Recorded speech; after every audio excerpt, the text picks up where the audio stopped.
voy a hablar sobre el cerebro.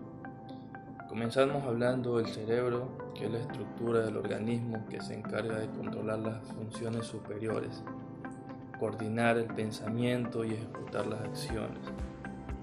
El cerebro lo vamos a dividir en una configuración externa y una configuración interna. En su configuración interna se va a encontrar la corteza, en la parte interior, una parte central que la une, que es el cuerpo calloso, y la médula raquídea.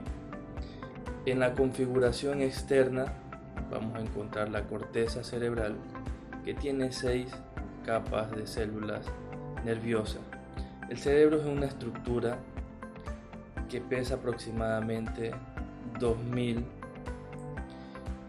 gramos, no pasa de 3 kilos, tiene una forma de nuez y el tamaño es en forma de una toronja. Se puede ver claramente que se puede tomar en las manos. El cerebro cuenta con más de 100.000 billones de neuronas, las cuales se encuentran establecidos en núcleos. En la configuración externa del cerebro encontramos que hay hendiduras que dividen al cerebro. Las más profundas se llaman cisuras. La cisura interhemisférica, que divide el cerebro en una parte izquierda y derecha. La cisura de Rolando, que divide el cerebro en una parte anterior y posterior. Y la cisura de Silvio, que divide al cerebro en una parte superior e inferior. De ahí vemos que el cerebro está configurado en 5 lóbulos: frontal, parietal, temporal, occipital, y entre el temporal y el frontal se encuentra en el interior el lóbulo del cíngulo. Pero para el estudio vamos a contemplar estos 4. Ellos a su vez cumplen con funciones. La parte frontal se divide en estas secciones por su función: el área premotora, área 4, el área motora, premotora 4 y 6 respectivamente, que se encargan de la acción del cuerpo, controlan la voluntad y los movimientos.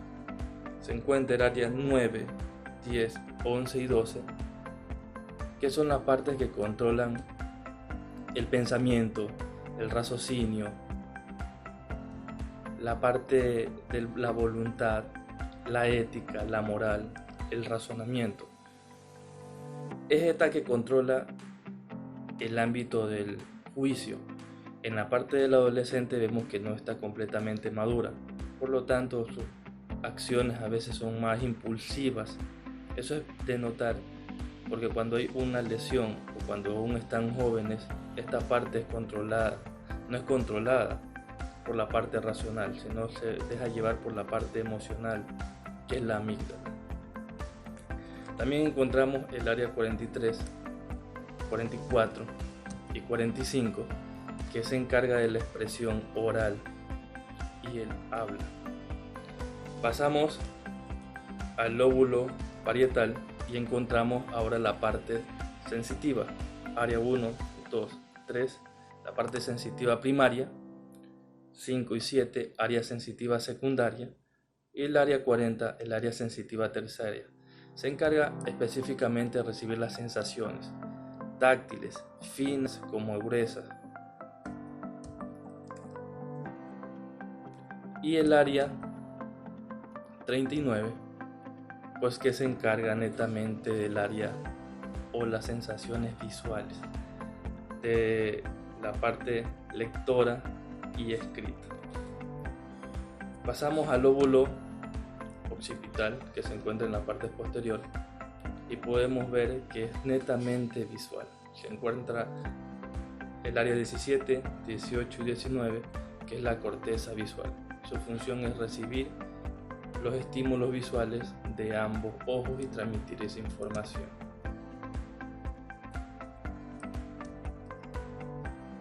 Pasamos al lóbulo temporal, donde se encuentra la información auditiva, en el área 41 específicamente, y el área sonora en el área 22, donde vemos la interpretación de los sonidos, y el lenguaje oral o área de Wernicke. Así podemos decir que entonces el cerebro se encuentra conformado en su estructura externa en los lóbulos frontales, parietales, occipitales, intemporales, y eso a su vez en áreas de Brodmann que cumplen ciertas funciones específicamente. Yo les voy a hablar lo que es el sistema límbico del hipotálamo, el hipocampo y la amígdala. De esas tres funciones les voy a hablar. Lo que es el hipotálamo está alojado justo bajo el tálamo, del tálamo. Está el hipotálamo, o mientras el tálamo supervisa la información procedente del exterior, el hipotálamo supervisa los sistemas internos para mantener el estado normal del cuerpo, denominado homeostasis, mediante el control del equilibrio de diversas hormonas, moderada numerosas funciones corporales, incluyendo el sueño, de la temperatura corporal y el consumo de alimentos y de líquidos.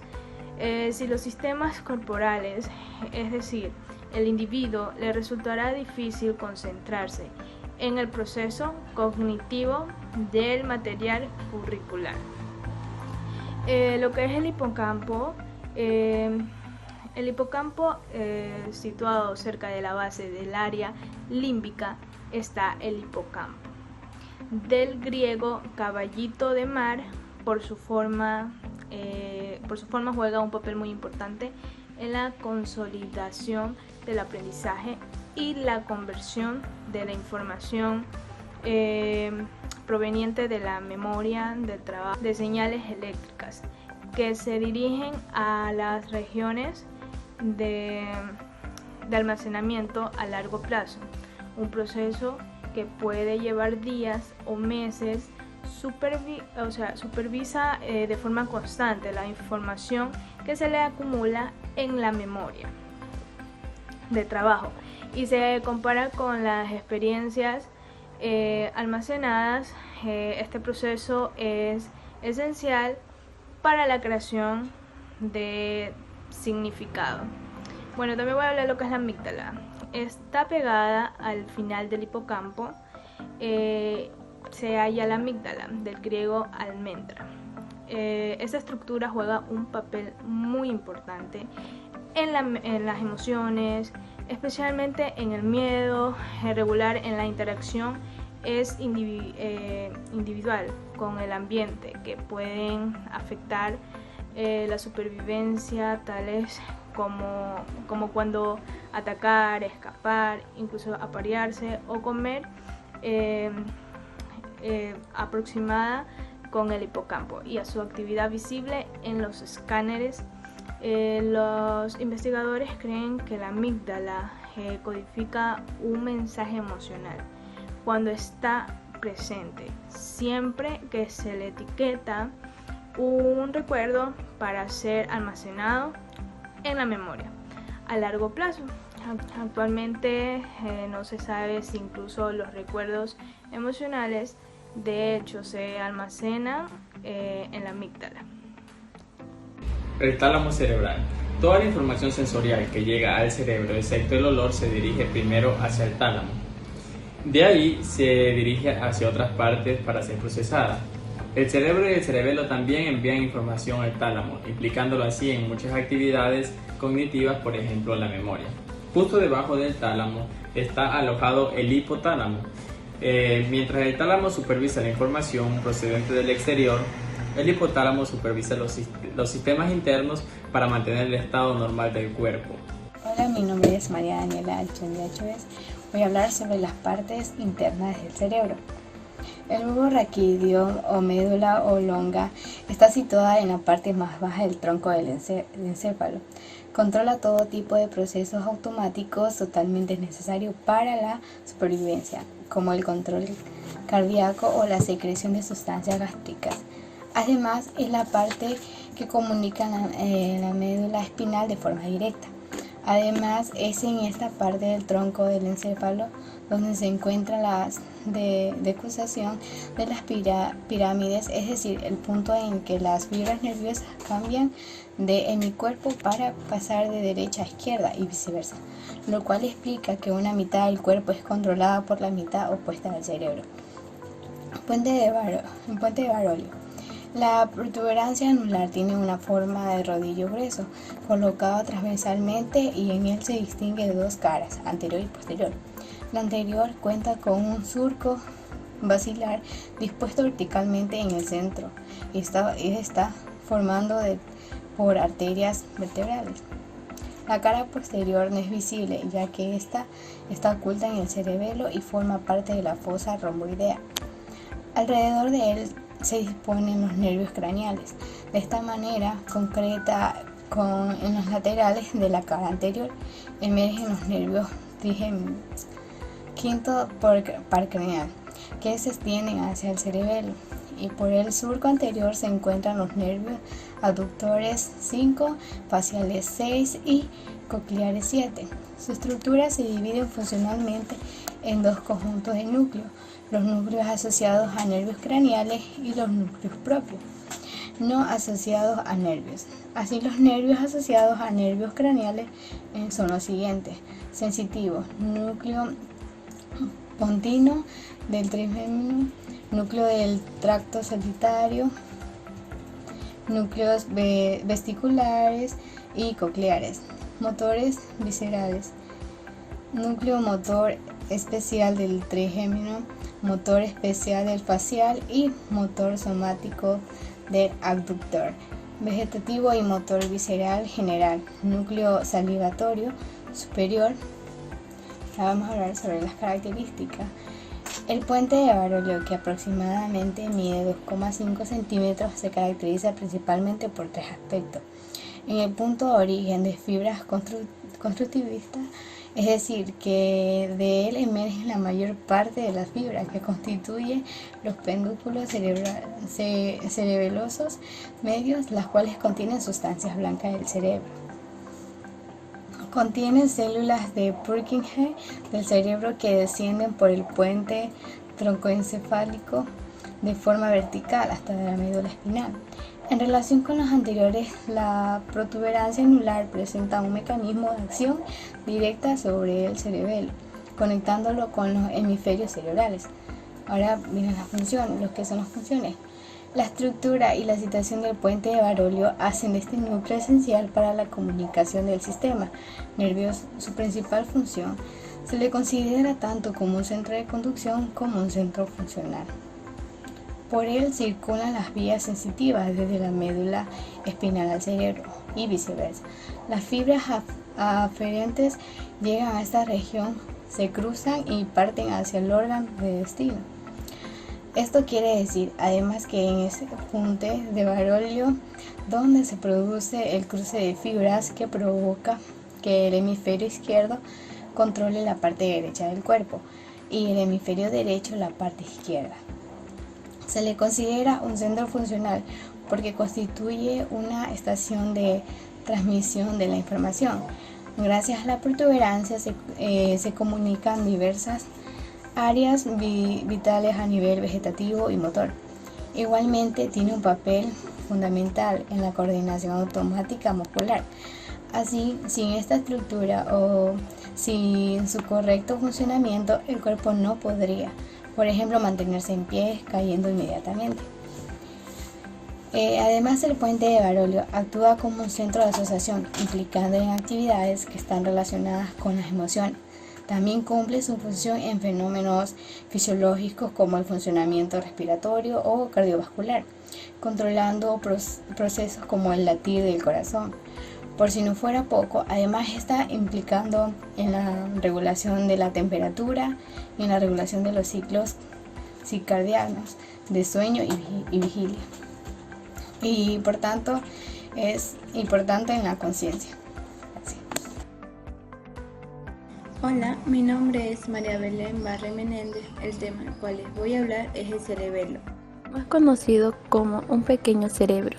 Es una estructura de 2 hemisferios localizada justo bajo la parte anterior del cerebro, tras el bulbo raquio.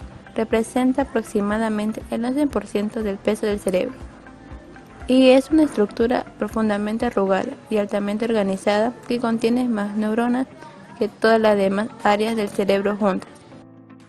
Esta área coordina el movimiento, dado que el cerebelo supervisa los impulsos, modifica y coordina órdenes. Un ejemplo de esto sería dar pasos de baile. El cerebelo también puede almacenar recuerdos de movimientos automatizados, tales como el tecleo frente a un ordenador o atarnos nuestros zapatos. Una persona con daños en el cerebelo suele ir muy lenta.